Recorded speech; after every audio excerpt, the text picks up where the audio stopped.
Assalamualaikum warahmatullahi wabarakatuh.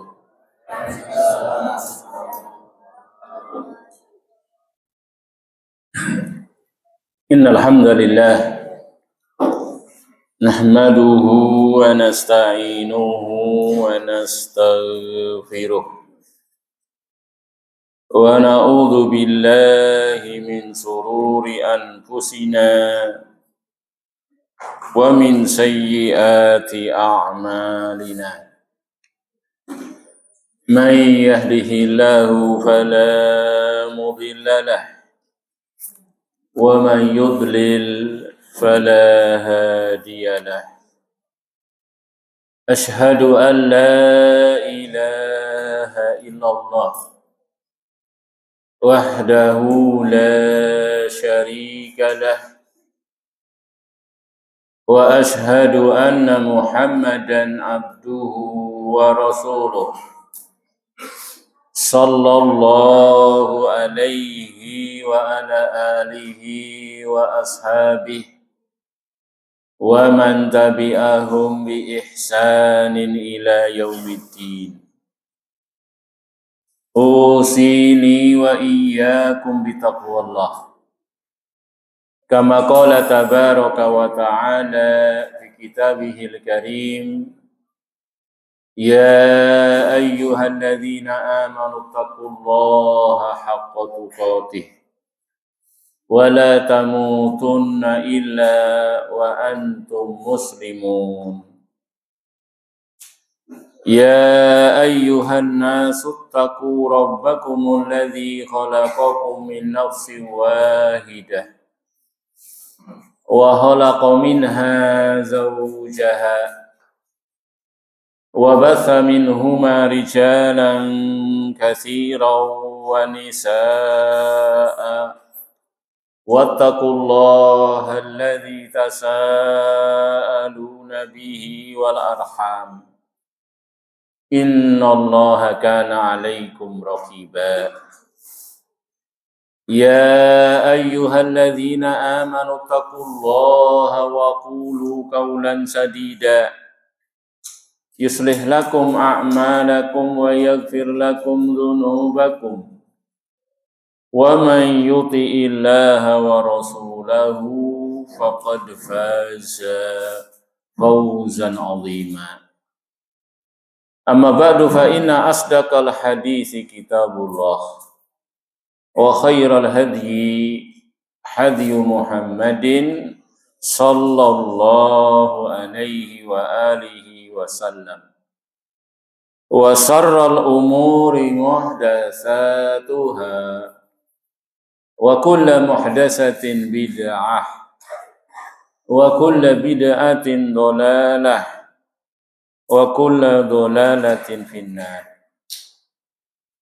Ma'asyiral muslimin rahimani wa rahimakumullah, ikhwani wa akhwati fillah, a'azani Allah wa iyyakum jami'an. Walhamdulillah, segala puji hanyalah milik Allah subhanahu wa ta'ala atas limpahan nikmatnya yang tidak terhitung kepada kita seluruhnya.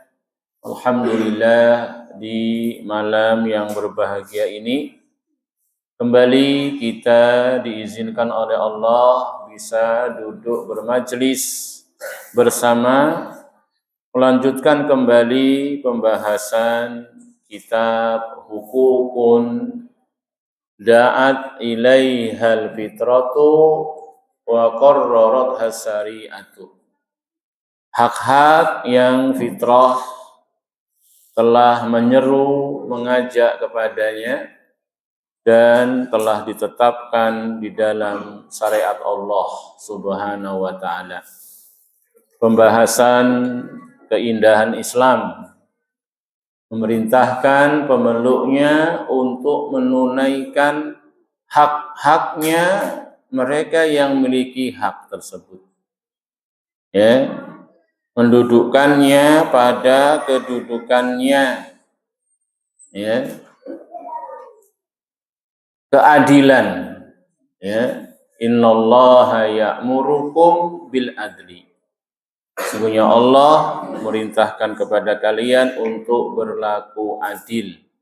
Iqta'u kulli dzi haqqin haqqah, yaitu memberikan setiap yang berhak-haknya tanpa berlebih-lebihan dan juga mengurang-urangi. Ini termasuk mahasinu dinil Islam. Ya, indahnya, bagusnya ajaran Islam, ya, untuk perhatian dengan apa yang menjadi kewajiban masing-masing kita berkaitan dengan hak-hak, ya, selain kita untuk ditunaikan.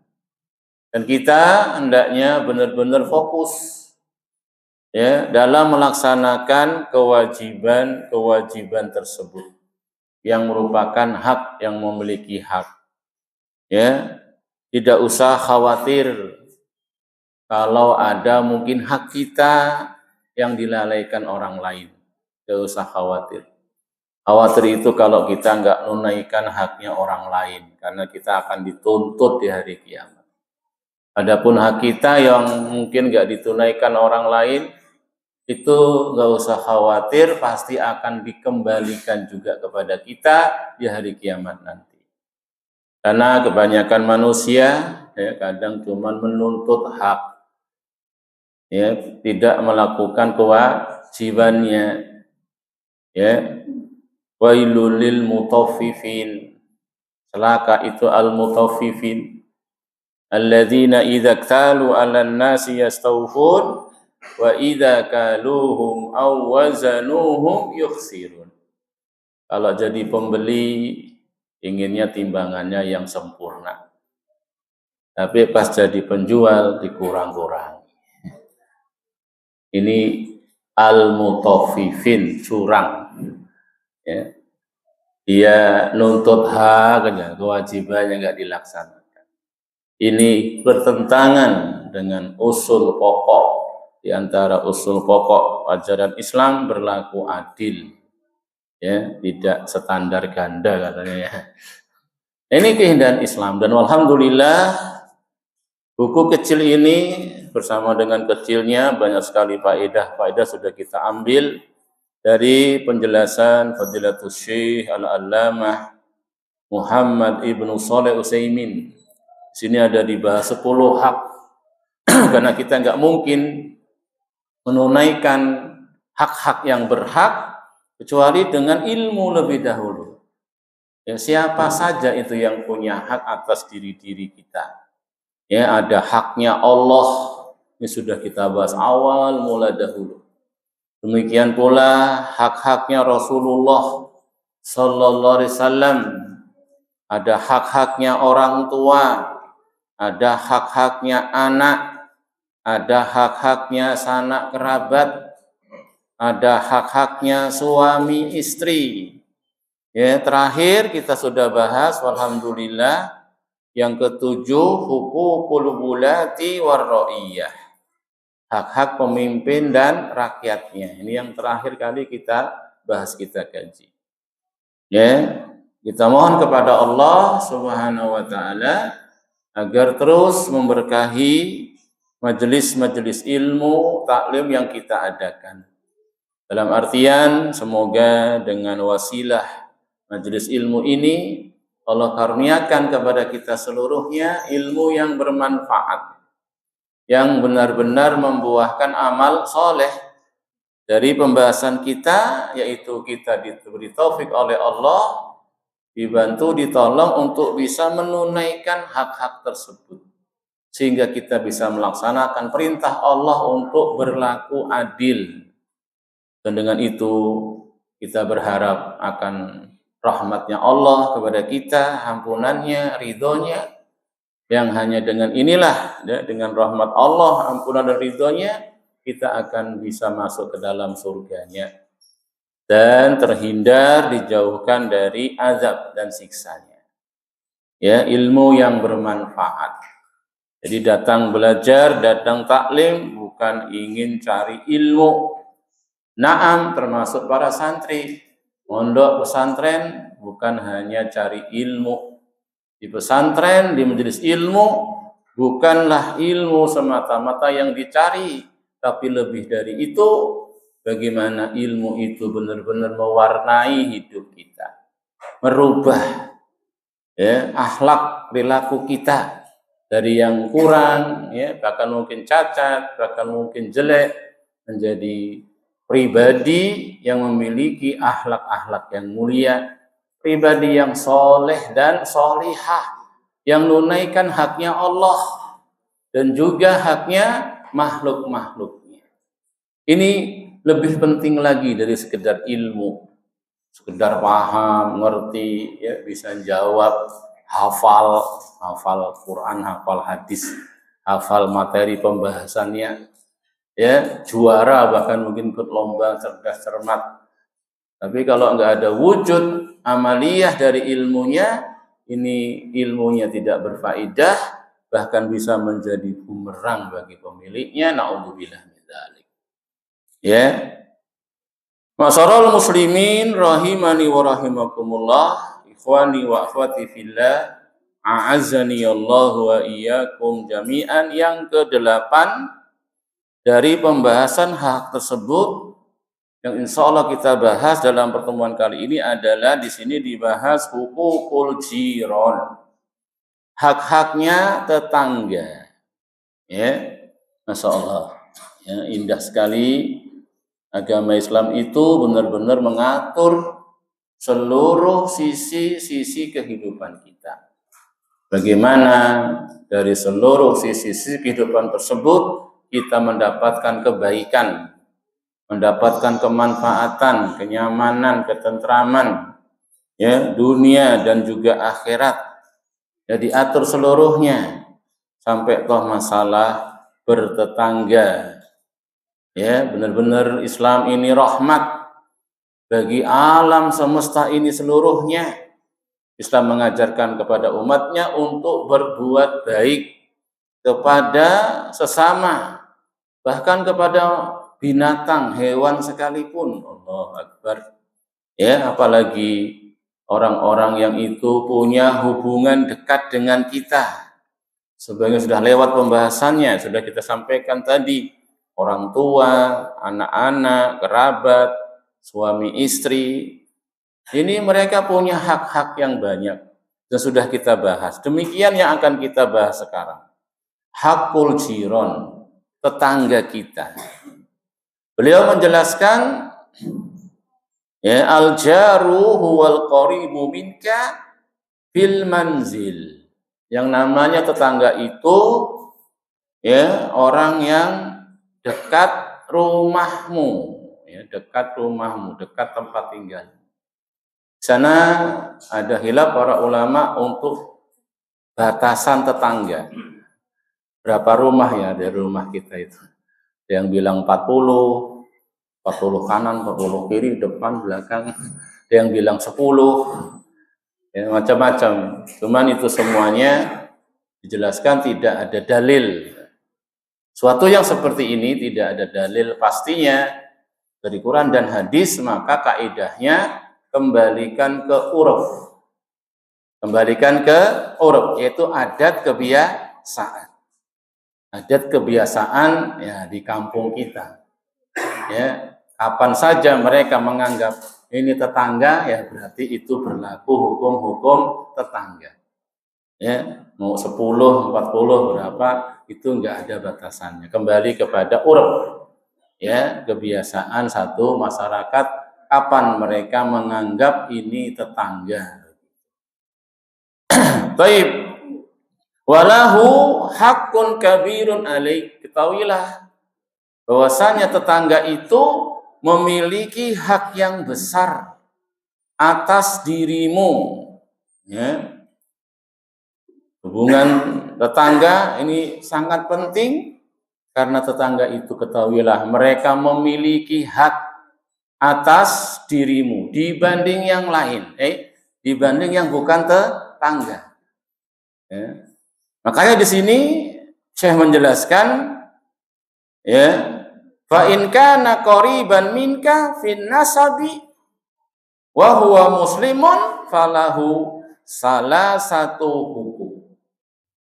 Kalau tetangga tersebut, ya, di samping tetangga dia juga masih qorib, ya, qoriban minka, masih sanak kerabatmu sendiri, ya, orang-orang dekat, ya, mungkin kakak kita, adik kita, ponakan kita, bibi kita, paman kita, ya, dan seterusnya, ya. Maka apa kata syekhnya?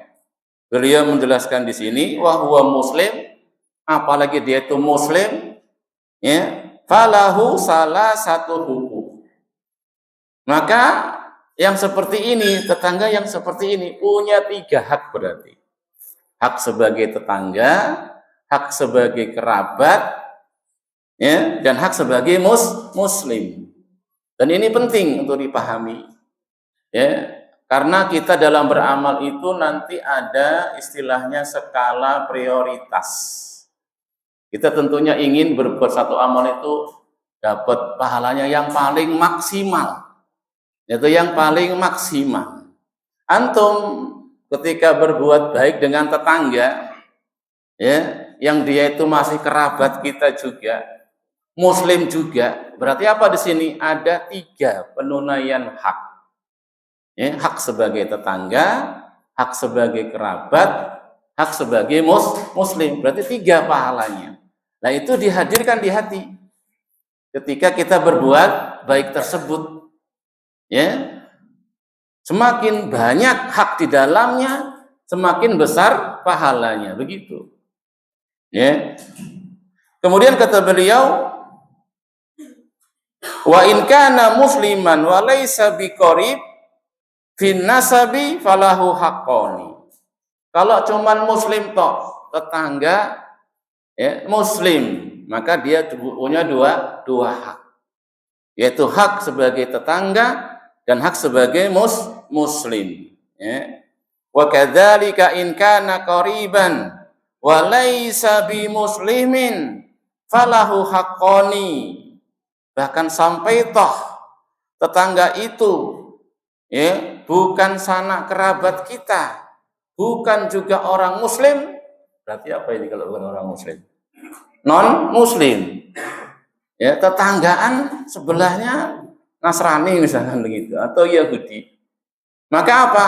Dia punya 2 hak, ya, hak sebagai tetangga dan hak sebagai non muslim. Loh, non muslim ada hak juga? Ada. Dulu kita pernah bahas global 10 hak yang akan dibahas di buku ini, ya. Tadi kan yang ke-8 hak tetangga. Nanti yang ke-9 hak muslim secara umum. Nanti yang ke-10 ada hukukun ghairal muslimin. Ada haknya non muslim. Jadi non muslim itu juga punya hak. Enggak main rampas saja muslim. Non muslim halal darahnya, halal hartanya, ya, dicolongin, dirampok, sembelih, kan orang Islam, gitu. Lah, nanti ada perinciannya. Tidak setiap orang kafir itu mesti halal darahnya disembelih, gitu, ya. Lihat kisah Nabi Musa dulu pernah kita singgung. Nabi Musa dalam kisah dalam Quran pernah membunuh 1 jiwa yang tidak diperintah oleh Allah untuk dibunuh, padahal itu pengikutnya Firaun. Dalam kisah ketika dia berjalan di kota Mesir, ketemu 2 orang berkelahi. Hadza min si'atihi wa hadza min aduwih, gitu. Yang satu dari kelompoknya Bani Israel, yang satu min aduwih, dari musuhnya, pengikutnya Fir'aun. Fastaghasahu alladzi min si'atihi ala alladzina min aduwih fawakazahu Musa faqada alaihi. Nah, yang dari kelompoknya minta tolong sama Musa. Musa, tolongin saya ini ngadepin musuh kita ini. Ya, spontanitas Musa pun menolongnya, ditinju itu musuhnya. Lah mati kalau ditinju sama Musa. Qawiyun amin, ya, Musa itu kuat dan terpercaya. Dalam kisah ketika dia kabur, ya, lari, ketemu perempuan yang mengembala kambing, dikatakan diadukan kepada bapaknya, ini orang yang kuat dan dia terpercaya. Ambil dia jadi pekerja kita. Ya, jadi karyawannya ya, perempuan tersebut bapaknya. Ini ya, dan ketika itu Musa istighfar.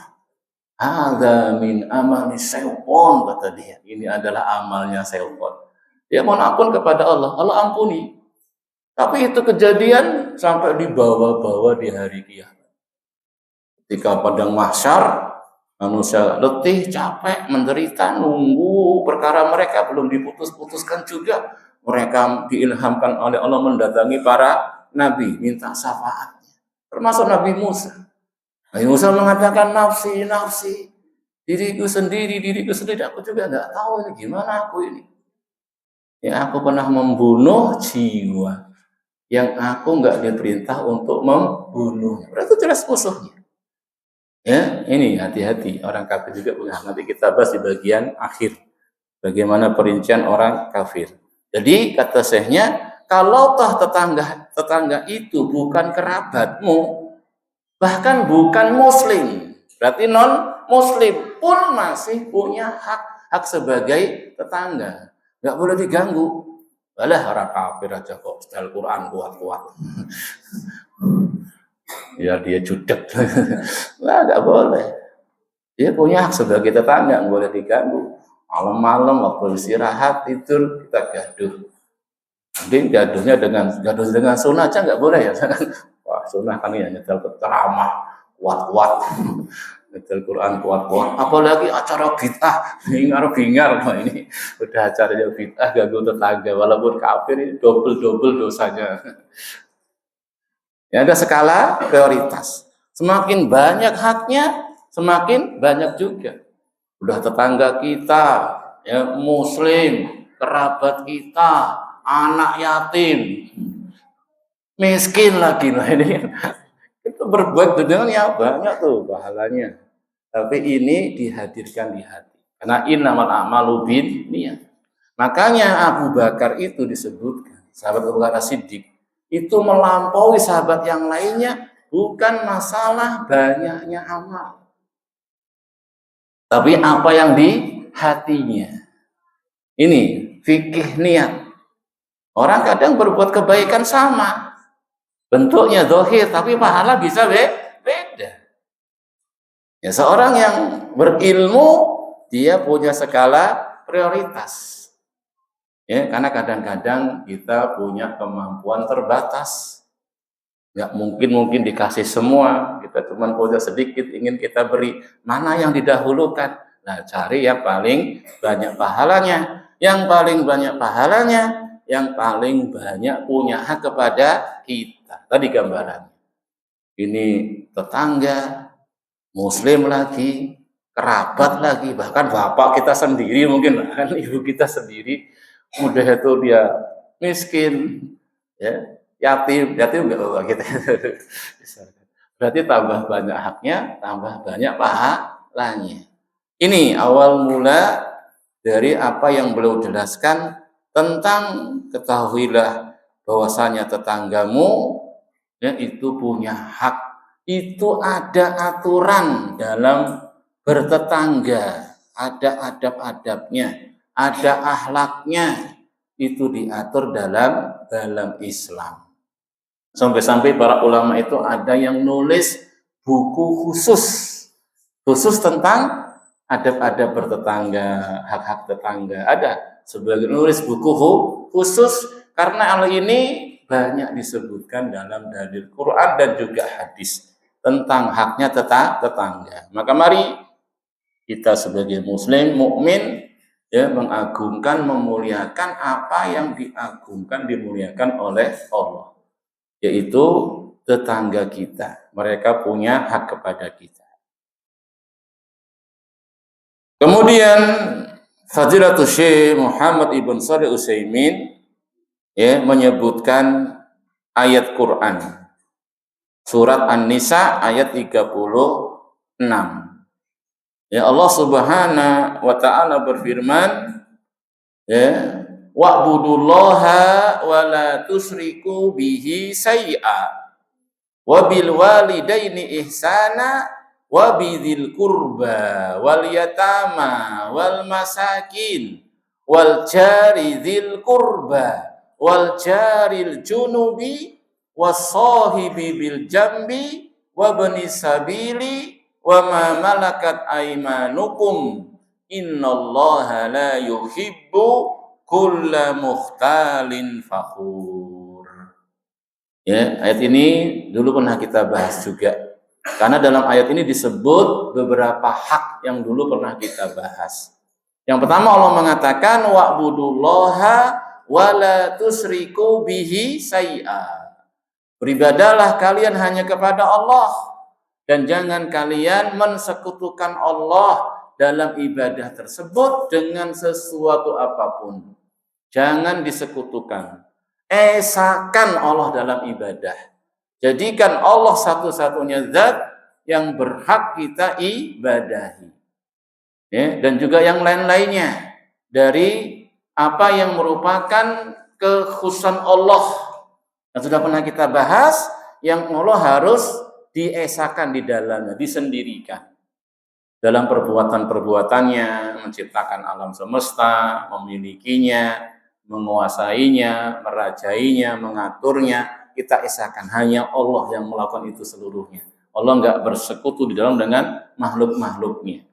Tidak ada makhluk bersekutu dengan Allah di dalamnya. Dalam masalah nama-nama, sifat-sifatnya, hanya Allah pemilik Asmaul Husna. Nama-nama yang dalam puncaknya kesempurnaan, enggak ada cacat, enggak ada kurang. Enggak boleh ada makhluk kita beri nama, kita beri sifat sebagaimana nama dan sifat Allah. Ini syirik. Dan puncaknya adalah ibadah hanya kepada Allah.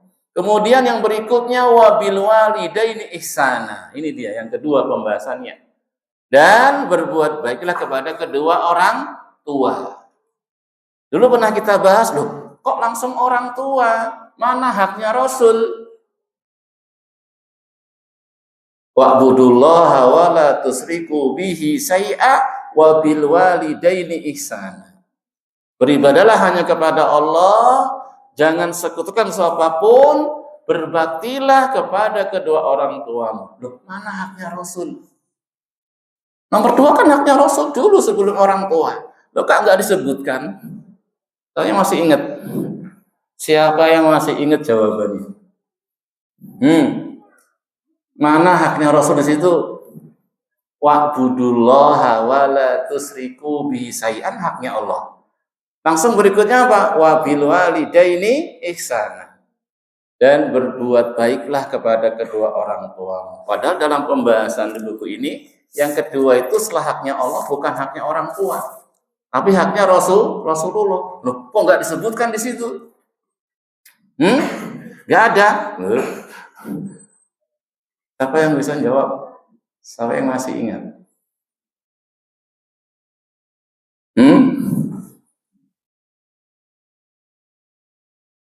Tapi ini hadiahnya nggak ada ini. Kalau ada hadiahnya, mungkin semangat ini.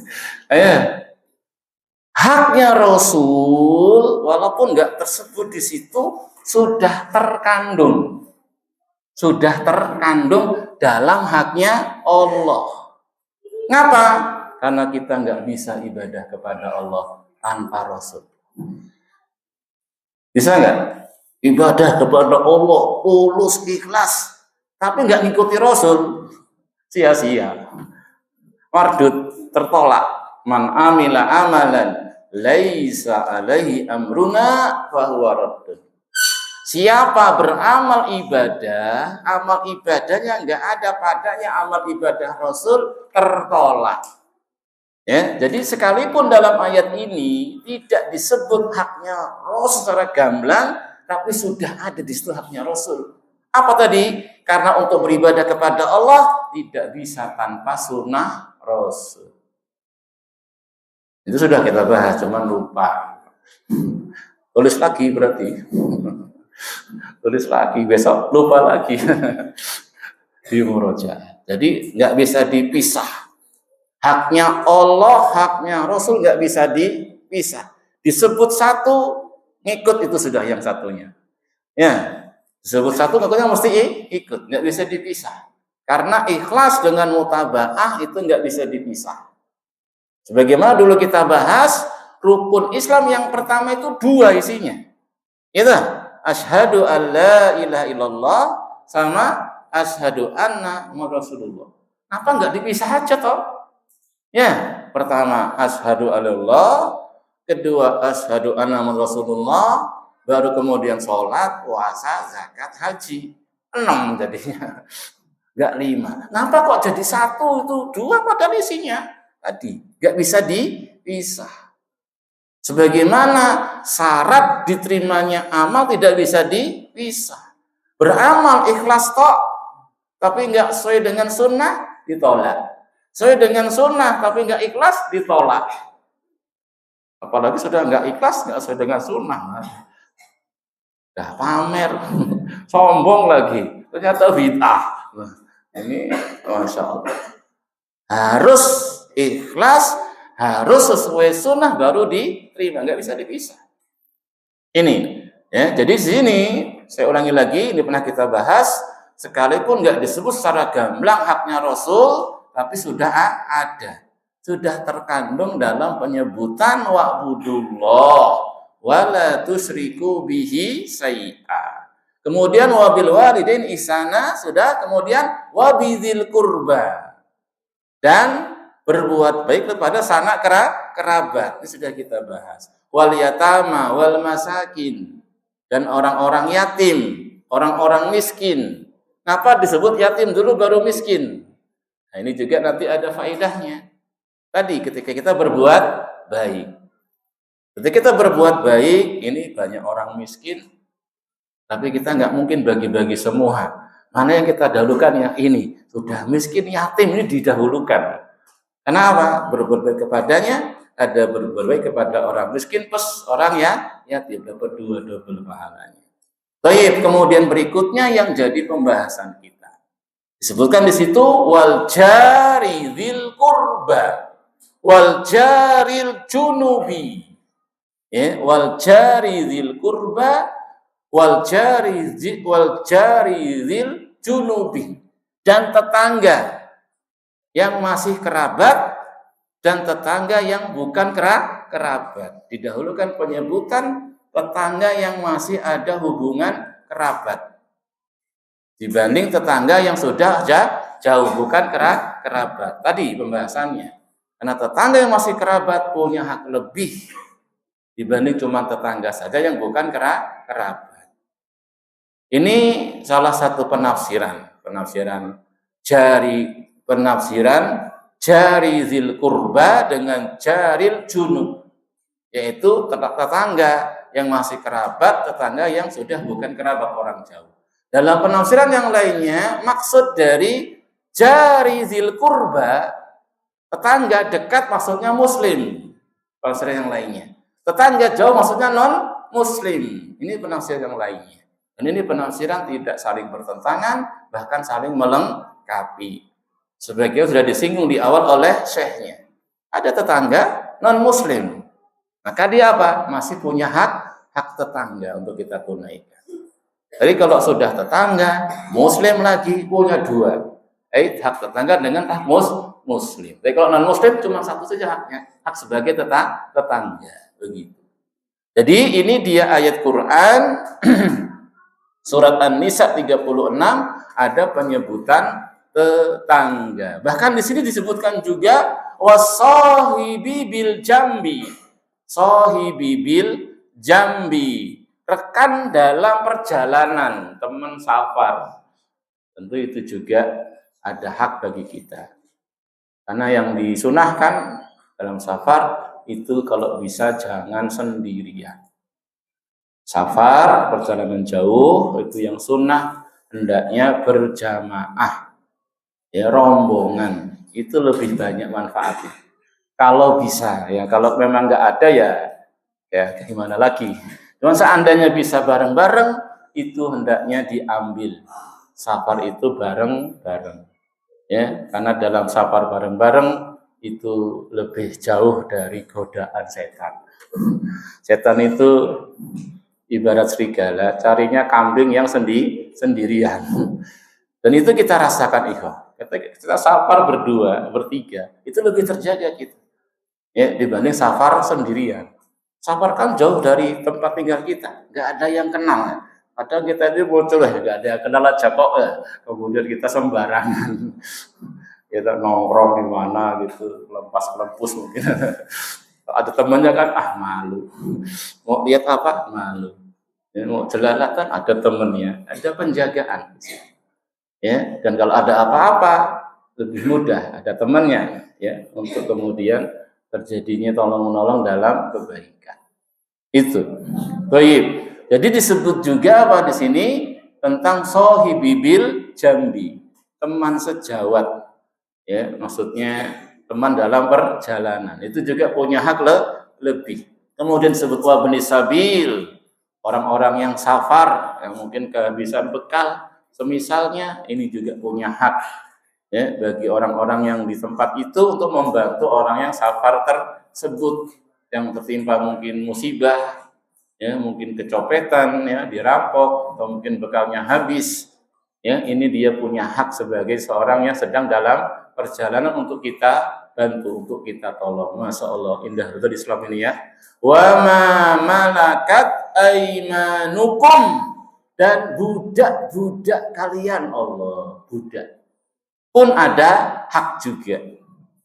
Ya, ada hak juga. Ya. Seorang budak bisa meraih surga. Sebagai budak itu bisa dengan dia melaksanakan apa yang diamanahkan oleh majikannya, itu ada pahalanya. Tidak mengkhianati majikannya, tidak kabur. Ini ada juga perhatian Islam. Ya, jadi posisi apapun terbuka lebar pintu masuk surga. Tinggal jujur, tinggal amanah di dalamnya. Masing-masing punya tanggung jawab. Masing-masing nggak dimintai pertanggung jawaban. Ya, budak-budak. Ini juga ada adab, ada akhlak kepada para budak. Kemudian Allah mengatakan di akhir ayatnya, innallaha la yuhibbu man kana muhtalan fakhura. Sungguhnya Allah tidak mencintai orang-orang yang sombong lagi membanggakan dirinya. Ya, lagi membanggakan diri. Ya, ujub, merasa dirinya lebih baik. Itu sudah penyakit. Sudah merasa dia lebih baik, ngenyek yang lainnya. Ini sombong. Ya, ujub sombong. Dan ini penyakit. Baik, itu ayat Allah Subhanahu wa taala penyebutan tentang hak tetangga. Adapun hadis Rasul sangat banyak. Di antaranya di sini kata Syekhnya wa qala an-nabiyyu sallallahu alaihi wasallam, dan Nabi kita Muhammad sallallahu alaihi wasallam telah bersabda, ma zala Jibrilu yusini bil jar hatta dhanantu annahu sayuwarrisuh, muttafaqun alaih. Hadis Bukhari Muslim. Rasul mengatakan terus itu senantiasa Jibril itu mewasiati aku untuk berbuat baik dengan tetangga. Terus mengingatkan aku akan hak-hak tetangga. Sampai-sampai aku itu mengira nanti jangan-jangan tetangga juga mewarisi ini. Dapat hak waris juga. Kenapa? Karena seringnya Jibril mengingatkan tentang hak tetangga. Ini pun hadis menunjukkan tetangga punya hak. Ya, tetangga itu punya hak, punya kemuliaan yang harus kita tunaikan, harus kita agungkan. Sampai-sampai Jibril terus mengingatkan Rasul, ya, perhatikan itu tetanggamu. Ya, berbuat baik dengan tetanggamu. Jangan ganggu tetanggamu. Sampai-sampai Rasul berpikir nanti jangan-jangan Jibril ngomong tetanggamu mau warisi. Ya, tapi enggak ya, tetangga enggak dapat warisan. Tapi kalau hadiah bisa jadi. Ya hibah bisa jadi. Ya, tetangga tak kasih hibah lah. Saya mau mati ini.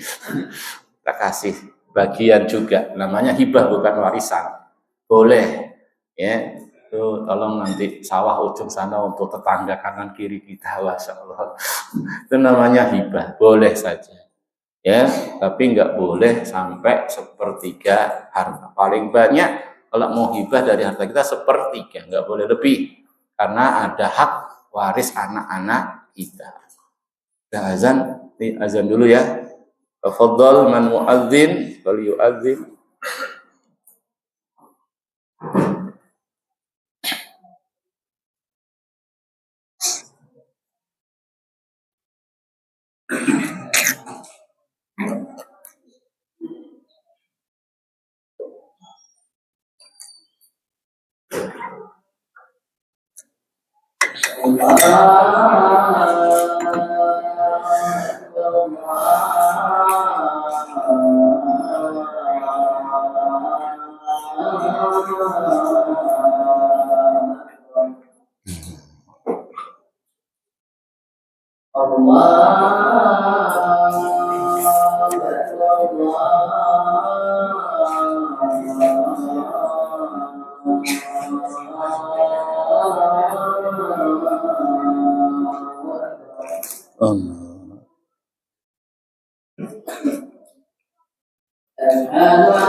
Allahumma shalli wa sallim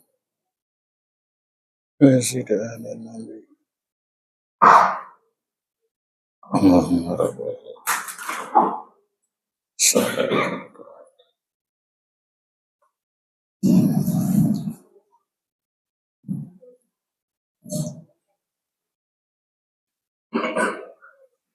Famin hukukil jari ala jariha ala jarihi ayusina ilaihi bimastata'a minal mali wal jahi wan naf'i. Termasuk hak-hak tetangga adalah ayusina ilaihi bimastata'a minal mal wal jah wan naf'i. Ya, hendaknya berbuat baik kepada tetangga semampunya. Berbuat baik dengan tetangga semampunya. dermawan, tidak bakhil, tidak pelit, dengan tetangganya semampunya. Baik dermawan dengan harta, ya, kita punya harta apa, ya, kita bagi, kita beri tetangga kita, ya. Wal jah, atau kita punya kedudukan, punya pangkat, bisa dengan itu memudahkan urusannya, ya, bantu. Kita punya kedudukan, punya pangkat, bisa memudahkan urusan tetangga, ya, selama tidak melanggar hak orang lain, dibantu. Ya, tetangga kita kesusahan untuk mengambil haknya, ya, ngurus sana, ngurus ini, sulit. Itu haknya dia. Kita punya kedudukan, nah, sebut nama saya, bilang tetangganya Pak Fulan gitu, beres semuanya, berikan. Ya. Jadi nggak harus dermawan dengan harta, dengan jah bisa, ya, dengan tenaga bisa juga, bantu dengan tenaga kita, boleh, dengan saran, ide, boleh juga, ya, dengan ilmu, ya. Tetangga kita kayaknya belum ngerti nih, bagusnya begini, kita berikan ilmu kita, dan seterusnya. Ya, beri kemanfaatan tetangga tersebut yang kita bisa beri manfaat tersebut, jangan bakhil, jangan pelit. Ya. Faqad qala Rasulullah sallam, sungguh Rasul telah bersabda dalam hadisnya, ya, yang dikatakan hadis hasan oleh Imam Tirmidzi, ya, khairul jiran indallah khairuhum lijarihi. Sebaik-baik tetangga di hadapan Allah adalah, ya, tetangga yang paling baik, paling berbuat baik dengan tetangganya, paling dermawan, enggak pelit. Dan ingat ikhwah ya, siapa yang berbuat kebaikan itu nanti untuk dirinya sendiri. Ya, manfaatnya juga untuk dirinya sendiri. Cuman ingat, ketika kita berbuat baik, jangan mengharapkan balasan dari mereka manusia. Mengharapnya balasan dari Allah. Rugi kalau antum berbuat baik kepada orang, berharapnya balasan dari manusia. Antum kecewa. Antum nggak akan langgeng dalam kebaikan tersebut. Tapi yang diharap balasan dari Allah. Ya, nggak perlu dipersaksikan sama orang-orang perbuatan baik kita kepada tetangga. Cukup Allah yang jadi saksi. Cukup mengharap balasan dari Allah. Allah akan sia-siakan kebaikan-kebaikan kita. Ya. Kemudian waqala, kata Syekh Muhammad Ibn Utsaimin, dan Rasul juga bersabda, man kana yu'minu billahi wal yaumil akhir falyuhsin ila jarihi. Masyaallah. Rasul kaitkan berbuat baik dengan tetangga dengan iman. Masyaallah. Dengan iman, tanda mukmin, tanda muslim, ya, sejati. Ya, siapa yang beriman kepada Allah dan hari akhir, hendaknya dia berbuat baik dengan tetangganya. Di sini pun isyarat tadi, tulus, ikhlas, berharapnya kemuliaan akhirat, berharapnya balasan dari Allah.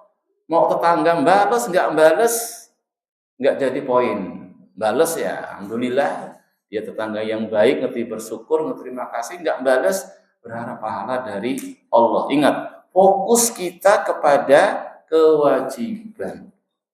Adapun hak kita nggak ditunaikan sama orang, nggak usah sedih. Pasti nanti kalau itu hak kita, akan Allah kembalikan kepada kita. Dan ini akan jadikan kita nyaman, jadikan kita plong. Jadi kalau kita itu ria, ya, berharap balasan manusia, dunia, nanti kita itu akan sedih. Gak ada nyaman, gak ada gembira. Longsor, udah tak kasih, gak taunya pelit.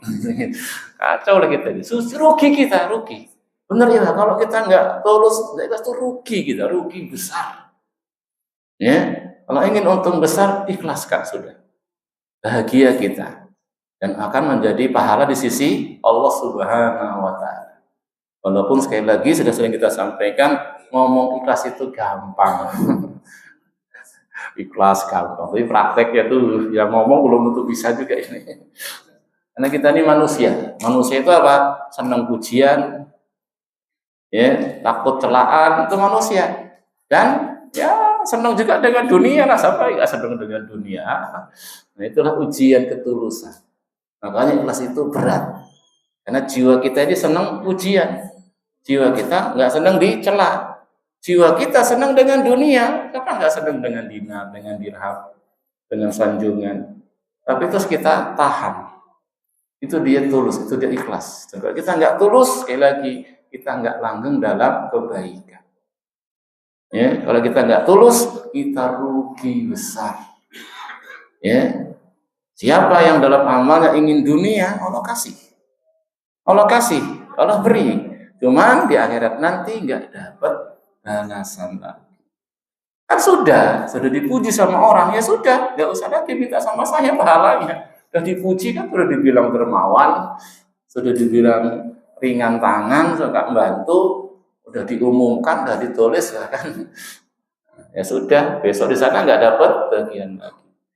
Ya, baik. Jadi sampai Rasul kaitkan dengan iman kepada Allah dan hari akhir. Ya.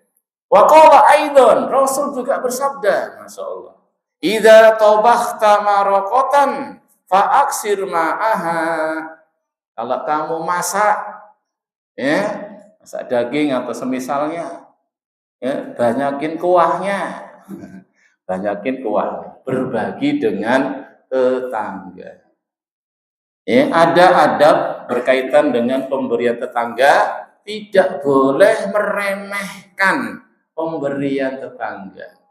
Sebagaimana kita sendiri tidak boleh meremehkan perbuatan baik. Meskipun kayaknya remeh, cuman kuah ada mungkin sedikit dagingnya, berikan tetangga. Gak boleh. La tahkironna minal ma'rufi sayyi'an. Jangan kalian meremehkan kebaikan-kebaikan itu meskipun sedikit. Ya, dalam hadis yang lainnya Rasul mengatakan, ya nisa al-muslimat, wahai wanita-wanita muslimat. Oh, yang dipanggil perempuan nih. Kadang perempuan ini berarti suka meremehkan pemberian tetangga. Oh, apa ini ngasih kok kayak gini? Gak boleh, ibu-ibu, gak boleh. Bayangin kalau kita yang kayak gitu diomongin, kita kan nggak terima tuh. Jadi kalau mau berbuat itu, kalau mau ngomong itu, bayangin kita posisi dia. Kan gitu ya ukurannya. Apa kata Rasul? La yu'minu ahadukum hatta yuhibba li akhihi ma yuhibbu li nafsihi.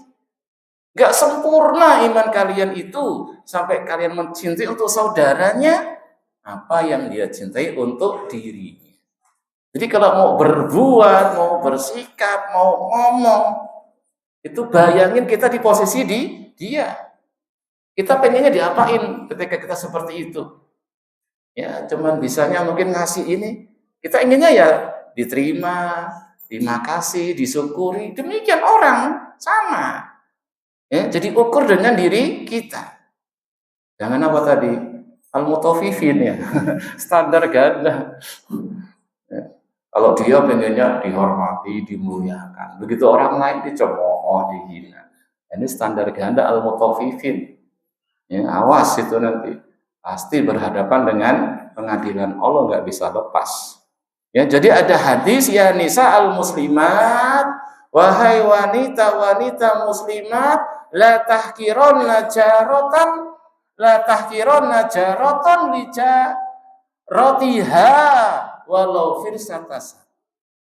Wahai wanita-wanita muslimat, janganlah tetangga itu meremehkan tetangganya yang lain. Ya, meskipun dia cuma menghadiahkan kikil, ya, cuman kulit, nggak ada dagingnya. Kita bilang kulit, toh ini masih banyak rambutnya lagi, harus susah lagi bakar.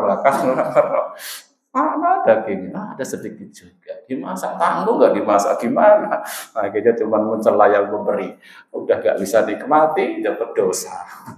Alhamdulillah min dzalik. Ini peringatan Rasul. Ya, ikhwah, di hari kiamat nanti kita sangat butuh kebaikan itu, walaupun sedikit. Ya, saya pas di Jepara itu, ya, kan pembahasan iman hari akhir, taklim di sana. Ya, pas pembahasan nama-nama hari kiamat. Itu ada pembahasan termasuk nama hari kiamat Yaumut Tanad. Yaumut Tanad. Termasuk nama hari kiamat itu hari panggil memanggil. Di hari itu ada hari manggil-manggil, si fulan manggil si fulan, ahli surga manggil-manggil ahli neraka manggil ahli surga.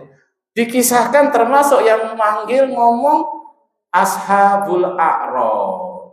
Tahu Ashabul A'raf? Ashabul A'raf itu di hari kiamat orang-orang yang ketika ditimbang sama timbangannya. Subhanallah. Kebaikan keburukannya sama. Padahal ayatnya faman saqulat mawazinuhu fahuwa fi isyatir radiyah. Tadi imamnya baca itu ya. Masih ingat enggak imamnya baca apa tadi? Enggak lupa toh. Al-Qari'ah, subhanallah. Siapa yang berat timbangan kebaikannya, walaupun itu sedikit, berat sedikit, dalam kehidupan yang menyenangkan. Bayangin aku ditimbang sama. Cari-cari. Aja enggak kebaikan saya yang lainnya. Cari-cari orang kalau ada yang masih punya utang sama kita. Ternyata sama, kita sangat butuh kebaikan itu. Sampai ada itu salah satu yang ikut itu sampai kayak mau nangis gitu. Ya Allah, ternyata kita benar-benar sangat butuh dengan kebaikan. Maka jangan diremehkan. Kalau cuma senyum dengan tetangganya, nggak bisa ngasih apa-apa ya senyum, udah nggak ngasih hadiah, nggak ngasih apa-apa, cemberut. Senyum aja lo nggak bayar, susah juga, cuma narik bibir ke atas. Subhanallah. Nggak bisa ngasih sesuatu, dibantuin ngangkat barangnya. Nggak bisa ngasih apa, dibantuin naik ke kendaraannya. Nggak bisa ngasih apa, dia senang ikut senang juga. Dapat pahala. Dia sedih ikut sedih juga. Itu sudah Masya Allah. Jangan remehkan kebaikan itu. Bayangin kita jadi Ashabul A'raf. Di tempat yang tinggi, bisa lihat ahli surga, bisa lihat ahli neraka. Kalau lihat ahli surga, manggil-manggil, ini masuk situ tapi belum boleh, masih sama. Dan ahli neraka, waduh, Allah jangan jadikan aku termasuk mereka orang-orang yang dolim. Sangat butuh dengan kebaikan. Dan kebaikan itu sekecil apapun ada balasannya. Mama ya'mal misqala dzarratin, coba bayangin, seberat debu. Antum kalau nimbang itu ada semut jalan-jalan apa dihitung? Oh ini ngurangi timbangan semutnya, kan nggak dihitung. Tapi di sisi Allah itu ada hitungannya. Kebaikan seberat semut kan nggak dihitung, semut kecil. Demikian keburukan pun akan datang balasannya.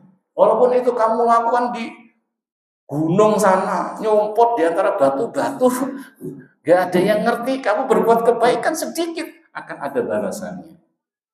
Keburukan sedikit akan ada balasannya. Akan diberikan itu haknya orang yang punya hak, nggak akan disia-siakan. Ya, jadi jangan remehkan.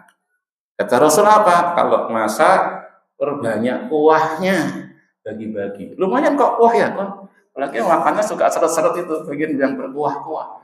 Kasih kuah udah seneng. Ya, kuah gulai nggak ada dagingnya, udah enak itu. Iya. Jangan diremehkan. Yang berbuah baik jangan remehkan. Yang lima jangan meremehkan. Karena apa? Di sisi Allah tidak ada yang kemudian kecil kalau orang yang tulus ikhlas. Banyak amal yang kayaknya kecil dengan ketulusan keikhlasan jadi besar si Allah. Tentu banyak amal yang koyoknya besar, tapi kalau enggak tulus malah jadi kecil si Allah Subhanahu wa Ta'ala.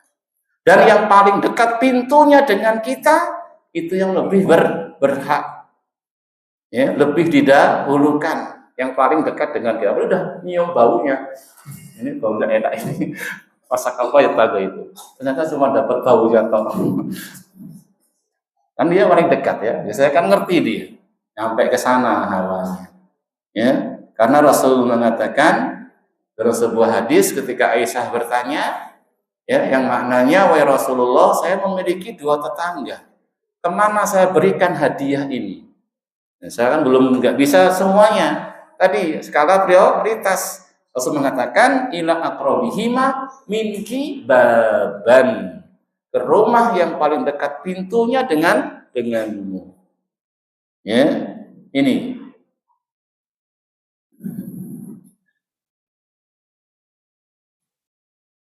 Dan jangan tinggalkan tetangga Anda kelaparan. Allahu Akbar. Ya. Dari sahabat Ibnu Abbas, Rasul mengatakan, "Laisal mu'min alladhi yasba'u wa jaruhu ja'iun ila janbihi." Allahu Akbar. Bukan orang beriman, kata Rasul. Dinafikan iman. Maksudnya iman yang sempurna ya. Bukan kafir. Kafir kan lagi nanti. Maksudnya iman yang sempurna. Bukan orang mukmin, bukan orang mukmin yang sempurna imannya, yang dia kenyang, tetangganya kelaparan. Di sebelahnya tetangganya kelaparan. Ya. Tetangga yang baik, bersikap baik dengan tetangga, itu tanda ciri muslim yang sejati. Tadi sampai Allah Rasul kaitkan dengan iman kepada Allah dan hari akhir. Dalam hadis yang lainnya dari sahabat Abu Hurairah, Rasul mengatakan, kun wari'an takun a'badan nas. Rasul menasihati salah seorang sahabatnya, jadilah kamu seorang yang warok. Warok itu hati-hati. Hati-hati jangan sampai terjatuh dalam dosa. Hati-hati, waspada, jangan sampai melanggar. Itu warok. Jangan sampai terjatuh dalam keharaman. Siapa yang punya sifat warok, benar-benar menjaga diri, hati-hati, waspada dari yang haram, dia akan menjadi manusia yang paling beribadah kepada Allah. Wakun qani'an takun askaron nas. Jadilah kamu orang yang qanaah. Merasa cukup dengan pemberian Allah. Lihatnya ke bawah. Jangan lihatnya ke atas. Kamu akan jadi orang yang paling bersyukur kepada Allah.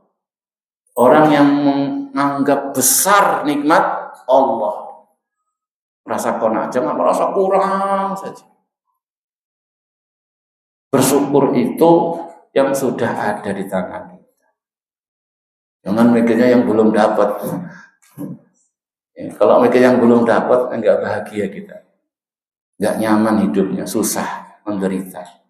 Syukuri yang sudah Allah berikan. Alhamdulillah. Di sana yang lainnya malah lebih di bawah kita kondisinya. Siapa yang bisa jadi orang qanaah akan jadi orang yang paling bersyukur. Wa ahibba linnas ma tuhibbu li nafsik. Cintai untuk manusia apa yang engkau cintai untuk dirimu. Perlakukan manusia dengan perlakuan yang kamu senang kalau diperlakukan seperti itu.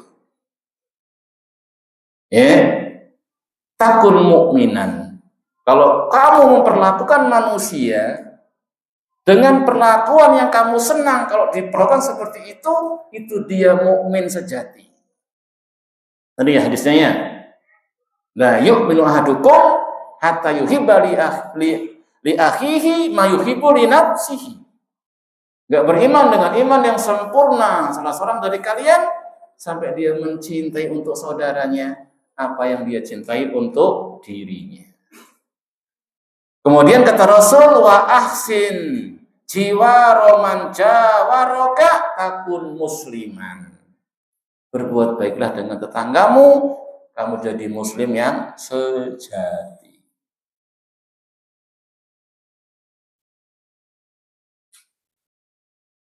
Tetangga yang baik termasuk lambang kebahagiaan. Makanya dulu pernah kita sampaikan al-jar qabla dar. Tetangga dulu baru rumah. Itu udah pernah kita sampaikan. Kalau antum mau beli tanah, mau bangun rumah, jangan buru-buru.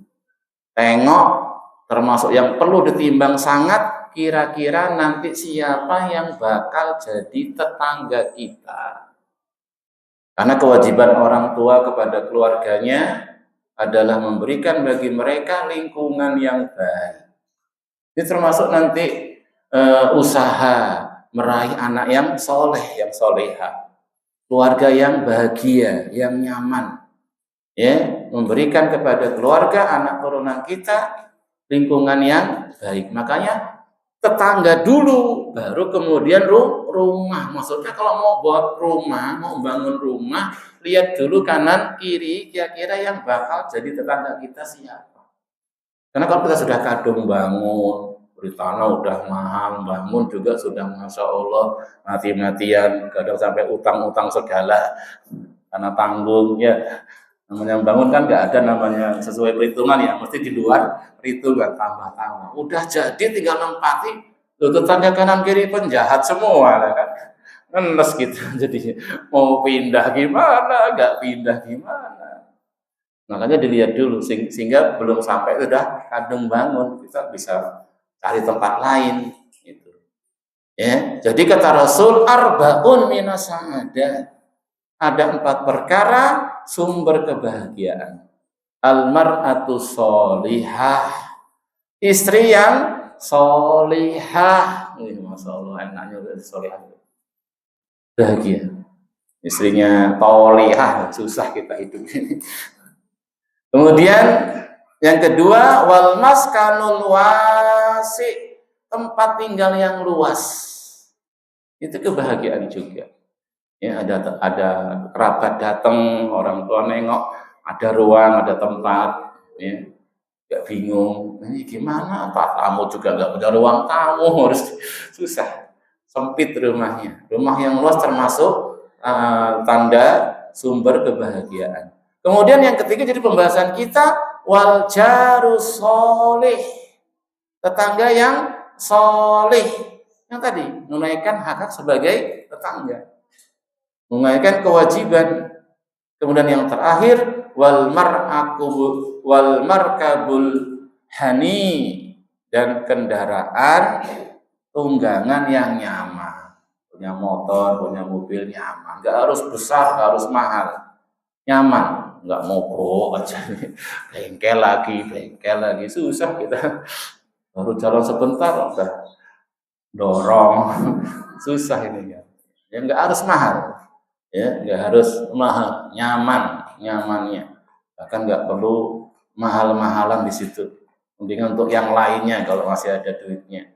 Ini sudah cukup, karena kadang yang mahal-mahal itu ujiannya berat. Ada sombong, ada pongah. Dibalap ngamuk dia nanti.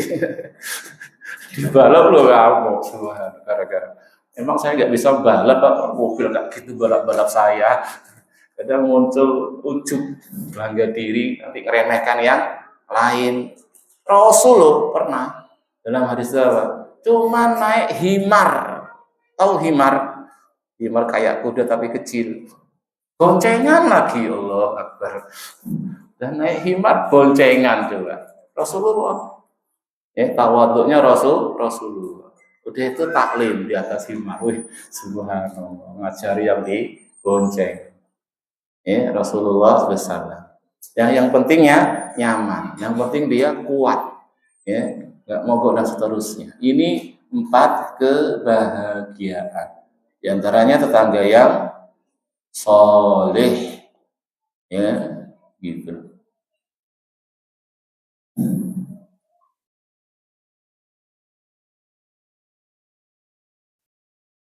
Masyarul muslimin rahimani wa rahimakumullah wa a'azani Allahu wa iyyakum jami'an.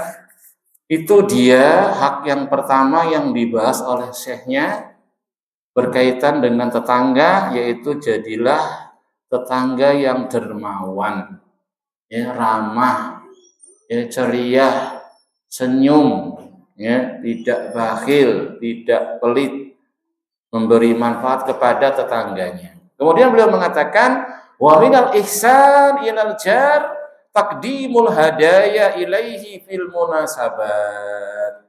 Termasuk berbuat baik dengan tetangga adalah memberi hadiah ketika ada munasabat, ada acara-acara apa ya, kadang ada hari-hari yang itu mungkin spesial, hari raya mungkinnya, atau yang lainnya, anaknya mungkin sukses selesai hatam Quran atau selesai kuliah atau apa, kita beri hadiah.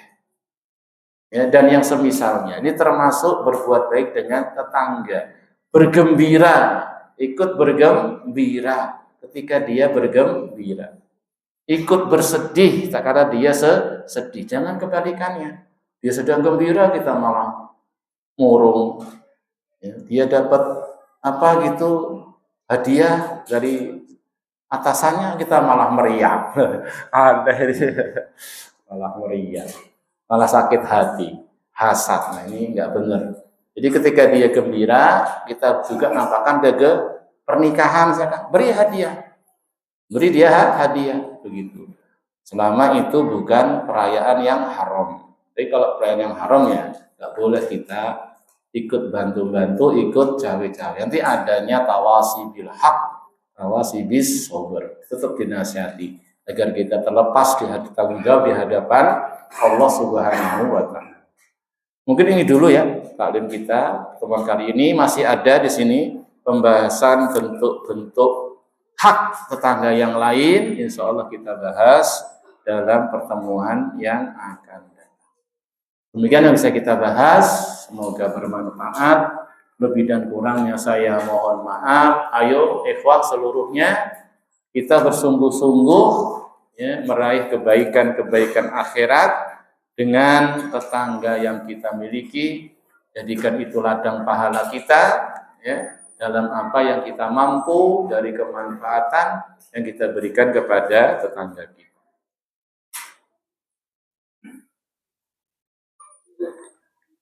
Assalamualaikum warahmatullahi wabarakatuh. Waalaikumsalam warahmatullahi wabarakatuh. Apa yang harus dilakukan untuk memperbaiki keadaan jika ada tetangga yang mengganggu ketika ditegur dengan halus malah memusuhi kita? Ya sabarlah. Nanti di bagian akhir dibahas. Insya Allah kita belum nyampe ya. Nanti ada pembahasan termasuk berbuat baik dengan tetangga, nggak boleh ganggu.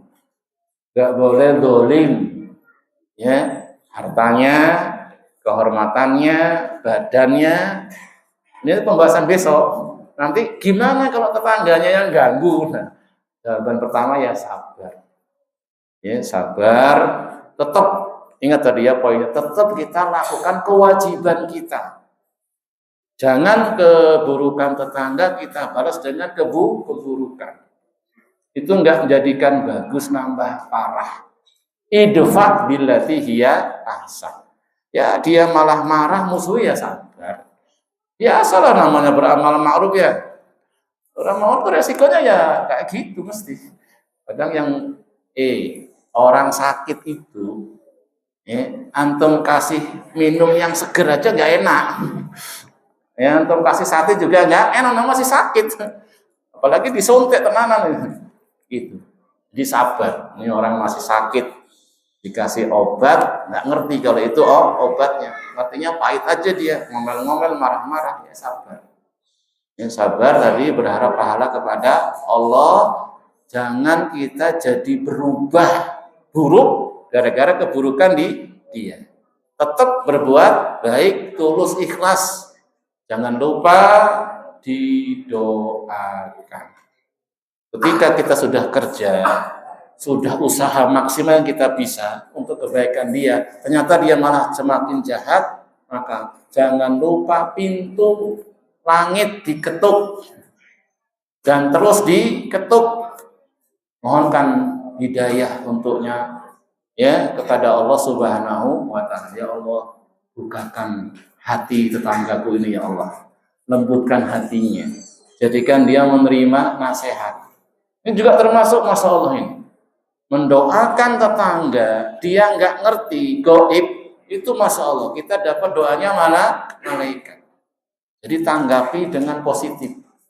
Jangan dibalas dengan keburukan. Sabar. Terus berbuat baik kepadanya, doakan.